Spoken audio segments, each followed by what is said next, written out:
Yeah. All right. Man, thanks for coming out. It was a pretty successful pro day here. A lot of guys did some really good things, and I think impressed the GMs, the scouts, the coaches that were in attendance. Talking specifics, Anthony Barr came out and he clocked, it was actually a 4.45 electronic, and improved his bench from 15 to 19. After he came back from the combine, he went back to work with Coach Alosi and made some huge gains. He did a tremendous job. Shaq turned in these are electronic times. He ran a 4.32 electronic. Once again, I think the work that he's done with Coach Alosi has paid off. Cassius came back, improved his time to a 4.68 electronic. He's back working with Coach Alosi as well. So I think you're seeing these gains in really just 2 short weeks, and it's really impressive.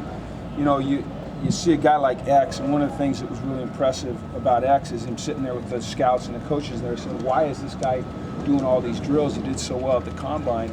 And it just goes to show the character of Xavier. He always wants to be competing. He always wants to be improving. His electronic 40 was a 4.88. Very impressive.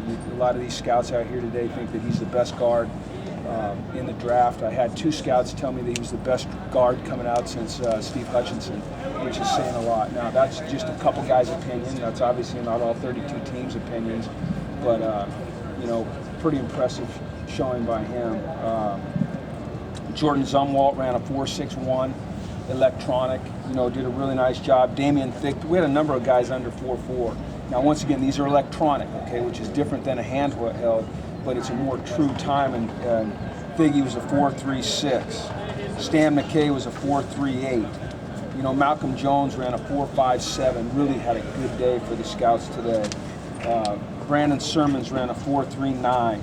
We had a couple guys come back that gave it a shot last year. Aaron Hester ran a 4.37. Jerry Johnson ran a 4.31. Once again, electronic. Now, those times, people are going to hear that and they're going to go, that's insane. You don't have that many fast guys. Once again, these are electronic times, okay?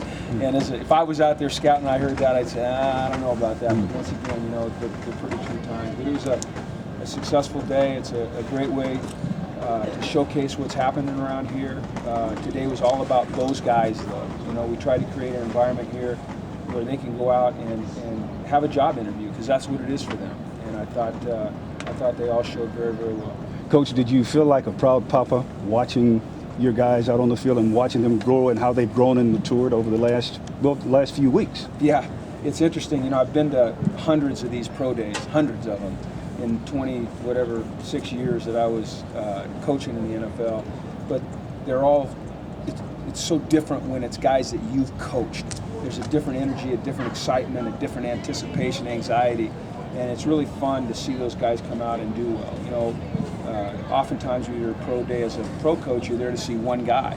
And here I'm seeing 15 or 16 or 17 kids that I really care about, and it's exciting when they do something well. And because of your previous experience, you were able to really give them a little more insight that maybe they couldn't get at other places. Well, just having the experience I've had in the NFL, and Coach Alosi having that experience, and Coach Olbrich, and Coach Clem, and Coach Yarber, and really Coach Polamalu is, we're able to really teach them what it takes to perform well out here, to be ready to go at the next level, from a mental standpoint, from a work ethic, from a mindset, how to prepare to watch film, all of those things, because we've all been there. And I think it's a real advantage in this program having had that. And I think it's showing up. I think it's showing up in a big way. Jordan said that your final instructions in the corner were don't tense up, don't overdo it. Did you feel that they were pretty loose out there today? Yeah, I thought they were all very confident, and they should be confident because they're very well prepared. If you have the chance to work with Sal Alosi, you're going to be prepared. All you have to do is what he asked you to do, and you're going to be prepared. And I think that they all came out with a great deal of confidence because they knew that they were prepared. We've spent the last 2 years preparing them not only for this moment, but for the moments that are about to enter their life at the NFL level. And I think they're very confident, and they should be. With AB, it seemed like in the last few months he was maybe dropping a little bit on mock drafts. Is that mock drafts are typically made by guys that have a limited access to information. They don't get to see the entire picture. Typically, unless you're a guy like Mike Mayock, you don't get to watch a lot of game film. Now, you might watch TV copies, but you don't get to watch coaches' film, and you get a different perspective when you're watching coaches' film.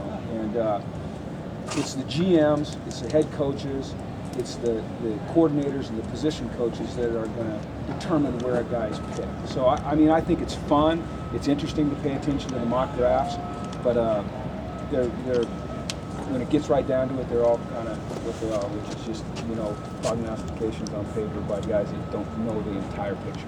With your NFL experience, does he still kind of strike you as a guy who seems like a top 5? Anthony? Yeah. I think definitely in the top 10 from what I got from the guys today. You know, and they understand with Anthony the ceiling is so high. You know, he's only played the position for 2 years, and they see the talent. And then, you know, he comes out today and he runs a 4.45 at 247 pounds and 6'4.5". And then he goes and he benches 19 times, which is a 4-rep improvement over 2 weeks ago. And so they understand that there's so much room for growth.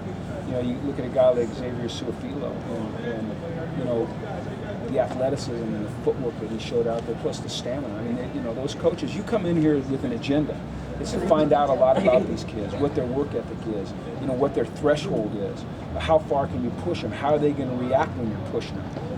It's not just about watching athleticism, about diving into their character. And I think that our guys really show well when it comes to that, when it comes to character and work ethic and toughness and the things that are important to the scouts, the people at the next level. After the combine, did you provide a lot of input for them on like how you would want to see them improve before pro day today? Yeah, I mean, a little bit. You know, my first suggestion was come back and work with Coach Alosi. You know, we've got Dayton Jones works out here. Jonathan Franklin works out here. You know, these are guys that have been with Coach Alosi. They've been at the next level. They've chosen to come back here. This is the guy that knows their bodies the best. You know, he knows how to push them. He's a guy that is one of the most respected strength and conditioning coaches, not just in college football, but in all of football. So it doesn't make any sense to me why anyone would go anywhere else to train. Those guys came back here. They showed tremendous improvement, and they're going to stick with them. Jim, what is your opinion on the debate about how much this stuff matters compared to can a guy play?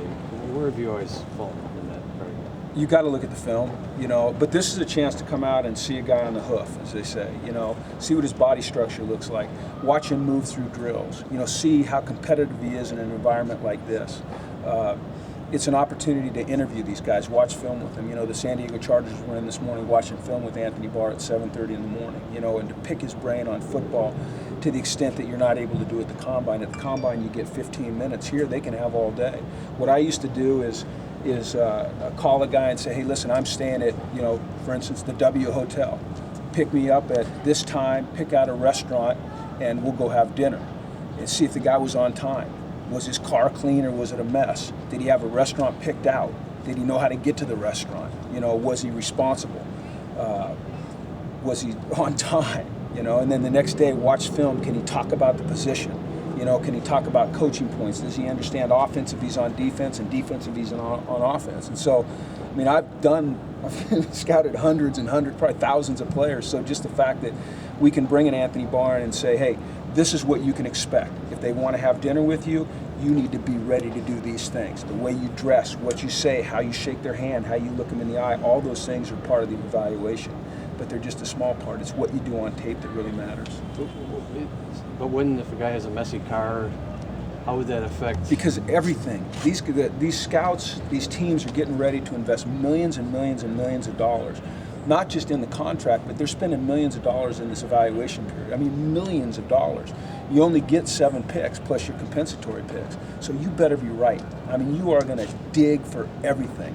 And it might just be the most minuscule thing that makes a difference between being drafted in the top 5 and being drafted 13 or 18. And you're talking about millions of dollars of difference in those jumps. So I mean, I'm telling you what, you evaluate everything to the point where you go way overboard. But you got to know. You've got to know that you're making the right decision. So did you ever, in your years of doing this, get hung up on somebody over something and then think back, maybe that wasn't as big a deal as I tried not to. I think that what it is you're looking for red flags. And if the red flag pops up, you go back and you investigate it. You know, guy didn't run so well. Why? Guy's Wonderlic test isn't so good. Is there a reason? I need to get in front of him. I need to talk about it. You know, maybe he doesn't read as fast as, you know, player B. You know, it's all those things. It's just putting the puzzle together and trying to come up with the the best pick you can make. But once again, I think that having the NFL experience that we have on our staff, which there's not another staff in college football that has the NFL experience that we have. We got 4 Super Bowl rings, and I've been affiliated with 19 Hall of Famers, Pro Football Hall of Famers. So we have a wealth of knowledge to share with our players to try to prepare them for the next level. And I think you see it pay off on a day like this. Now, it's their hard work, but at least we're able to give them some guidance. Between the pro days and the combine, when you were in the league, was there one that you tended to weigh more heavily than the other? The pro day, because you got to get your hands on them. You got to spend more time with them. They were in their environment. At the combine, it's typical that those guys might get 3 or 4 hours of sleep a night. It's really hard to perform well at the combine. But once again, what the combine is, it's an opportunity to get every single prospect under one roof, doing the exact same drills, getting seen by all the doctors, getting interviewed by all the teams, so you're getting a consistency. But I always thought it was the pro day is what I put more stock in. These coaches, these scouts and coaches and GMs have been in here since 8 this morning. They've been watching film. They've been talking to our coaches. I had a meeting with them where I was able to talk in detail about each player, what his football character is, what his personal character is, what kind of leader he is, what kind of work ethic he has, what kind of teammate he is, all of those things. And so it's just all putting the puzzle together. What do you think of Cassius? Cassius was Trying out amazing tight end. today. Cassius, these guys that were out here today aren't going to go to another school where a guy like Cassius is going to do what he did. He worked out as a defensive end, he worked out as an outside linebacker, he worked out as a tight end. So you talk about versatility. That's amazing. I've never seen that. I might see a guy who was a defensive end and do some pass drops. We might see a linebacker that they're projecting as a down guy do some pass rushes. But I've never seen a guy work out at defensive end, outside linebacker, and tight end. And I think that's, that goes to show you, Cassius's athleticism, his stamina, and then our willingness to play guys where they can help us win. Do you think he, may have a future? Do you get the impression that maybe a few teams might want him at tight end? I don't know about tight end, but I think there's a couple teams that were interested in him as an outside linebacker. He reminds me a little bit of a Kevin Green type of guy. Maybe a guy in college that wasn't a great pass dropper, but if you got him on the edge and you got him matched up on a back, which sometimes you can do as a 3-4 outside linebacker and pass rush, but he was going to make you pay. A guy that can move in space. He's got good hands from working at tight end. So, I think there's a lot of interest, a lot of intrigue with Cassius. He was one of the guys that I spoke about most with these guys when they came in and said, "Tell me about Cassius. What is he off the field? What is he on the field?" And I think they're very interested in seeing where Cassius fits. What specific red flags are you looking for at pro day that you might not be at the combine? As an evaluator, attitude. You get up person, you're reading, facial expressions. You're listening for guys muttering under their breath. You want to see guys that can compete when they're tired. You try to break them out here. You're going to try to break them as a coach or a scout. And you want to see those guys that, do they give in a little bit? Do their shoulders slump, or do they bow up and keep going? You're looking for everything. You're just a sponge taking in information as a scout or a coach or a general manager. Jordan was talking about, during or at the beginning of the senior year, he was hearing, late round pick, and now it seems like that's gone up a lot. Is that just his improvements, or is that maybe people are starting to notice some? Well, when you have a game like you had in the bowl game, I think that helps. He went to the Senior Bowl and he had a great week of practice. He was very prepared. He spent a lot of time with Coach Olbrich preparing for the Senior Bowl. Remember now, Coach Olbrich played in the Senior Bowl, so he knew what to expect at the Senior Bowl. Jeff had told me exactly what to do. I've coached in the Senior Bowl, so we've been able to help him along those lines. But I think what scouts like about Jordan is his versatility.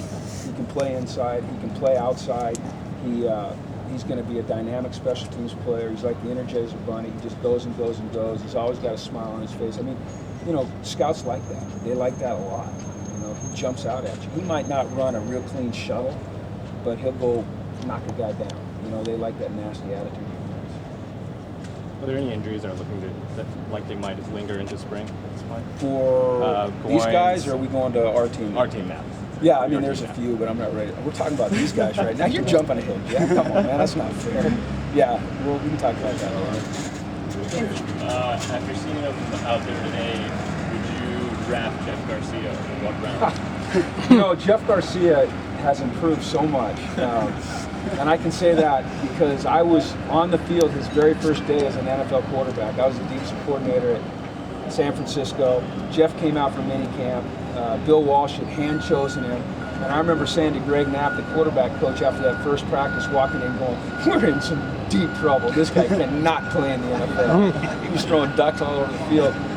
Now, the one thing Jeff has is heart and grit, and he's a tough son of a gun. And just seeing him out there today, I mean, he looked strong early. He may be faded. You know, what is he, 42, 44 now? But he looks strong early. I think he's a viable number 3 for somebody. Clipboard holder, get in there late and make some things happen. He'll compete. All right, thanks, guys. All right, thanks everybody. Thanks.